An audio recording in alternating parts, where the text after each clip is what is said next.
Cinema hit అయిందని మళ్ళీ అలాంటి జోనర్ కి పరిమితం కాను అంటున్నారు శర్వానంద్. లాంగ్ గ్యాప్ తర్వాత నారీ నారీ నడుమ మురారి సినిమాతో సక్సెస్ ట్రాక్ మీదకి వచ్చిన యంగ్ హీరో తాను పక్కా డైరెక్టర్స్ మెటీరియల్ అంటున్నారు. ఈ సక్సెస్ లో తన అప్కమింగ్ మూవీ బైకర్ పైన బస్ పెంచేస్తున్నారు శర్వా. మినిమం గ్యారంటీ హీరోగా పేరున్న శర్వానంద్ కి చాలా కాలం తర్వాత హిట్ పడింది. సంక్రాంతికి స్టార్ హీరోల సినిమాలున్న కంటెంట్ పై నమ్మకంతో వచ్చి పండుగ బరిలో క్లీన్ ఎంటర్టైనర్ తో సక్సెస్ అందుకున్నారు శర్వానంద్. పండుగ సక్సెస్ జోష్ లో తన అప్కమింగ్ మూవీ బైకర్ పై అంచనాలు పెంచేస్తున్నారు young hero.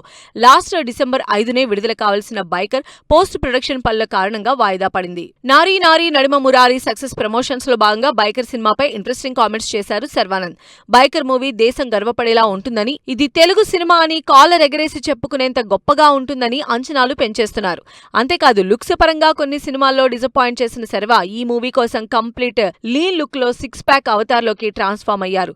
Surya son of Krishnan సినిమాలో సూర్య ఎలా కనిపిస్తారో అలా 2 డిఫరెంట్ షేడ్స్ లో అంటే డ్యూయల్ రోల్ చేస్తున్నట్లు బైకర్ పై హింట్ ఇచ్చేశారు. Sharwanand Biker cinema pan India project గా తెరకెక్కుతోంది.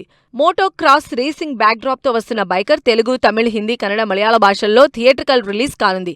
మాలవిక నాయర్ హీరోయిన్ గా నటిస్తున్న ఈ సినిమా ప్రస్తుతం 3D, 4D ఫార్మాట్స్ కి సంబంధించిన పోస్ట్ ప్రొడక్షన్ పనులు జరుగుతున్నాయి. వన్స్ ఈ సీజీ పనులు కంప్లీట్ అయిన వెంటనే బైకర్ మూవీ కొత్త రిలీజ్ డేట్ వచ్చే ఛాన్స్ ఉంది. మొత్తంగా బైకర్ గా డిఫరెంట్ ఎక్స్పీరియన్స్ ఇస్తానంటున్నారు శర్వానంద్.